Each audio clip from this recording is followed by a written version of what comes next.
Hi, this is Vic Hyland. Today I was going to talk about chords that you find in songs like rock music, and how we can sort of simplify down the knowledge that we need to be able to play rock songs, etc. Now, in a previous video I mentioned that you don't need the sort of 10,000 guitar chord type idea in the old chord encyclopedias that you used to get.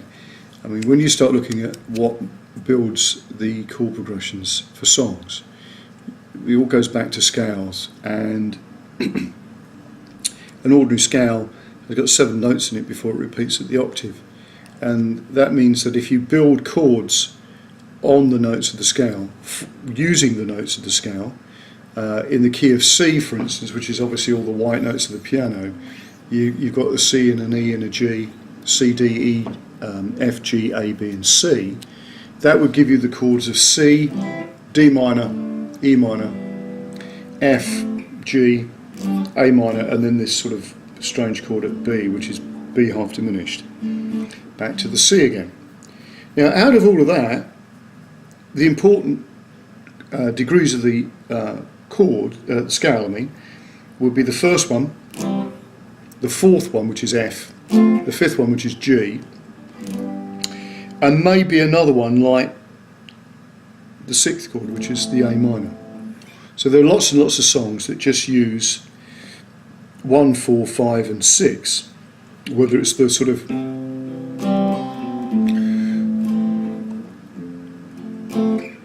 type of idea like the old sort of rock and roll ballads, but that could also be R&B numbers, soul numbers, things like Heard It Through the Grapevine, Signed, Sealed, Delivered.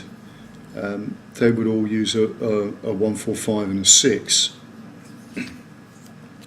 Now when we come to rock music has this sort of thing which is slightly sort of modal about it. So to explain what I mean by that, it's like you're using a bunch of chords which come from a key, but the one that appears to be the root chord isn't actually the root of the major key. It's sort of like something that's been shifted. So for instance, in the key of E, you'd have your standard 1, 4, 5 like you would expect in the key of E, but then you'd have the possibility that E is what we call a mixolydian. I don't want to get too complicated with this, but it's almost like it's from another key, and in this instance it would be like the key of A. So that would include a D chord, and the other chord that sort of crops up would be like a G. So the way I look at this is you've got a 1, 4, 5 and then a flat 3, which means G instead of a G sharp, and a flat 7, which would be a D chord instead of a D sharp. So in that instance that gives us the E, the G, the A, the B or B7 if you wanted to, and a D. Now there are literally thousands of rock songs that do this, well probably millions actually, but in the key of E it could be a song like Born to be Wild. So you've got a riff there, maybe a little shuffle, or you might play it up here. And then the rest of the song where you get the G, A, E. Okay, and then the other chords later. So that, again, we could be looking at a song like Sympathy for the Devil, Rolling Stones, E, D, A, E, and then later on when it goes to Pleased to Meet You, I'll be guessed my name, that's just B to the E. Okay, that gives you an idea.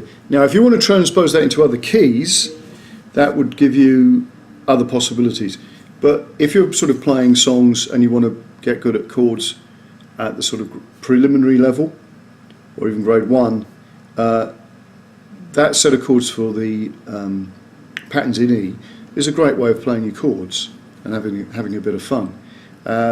So the type of songs that you could play with that, Rocky Mountain Way, maybe Satisfaction, maybe Purple Haze, you know, obviously simplified, but it gives you a way of putting the chords together that sound more musical than it just being a bunch of chords off a page that sound a little bit dry.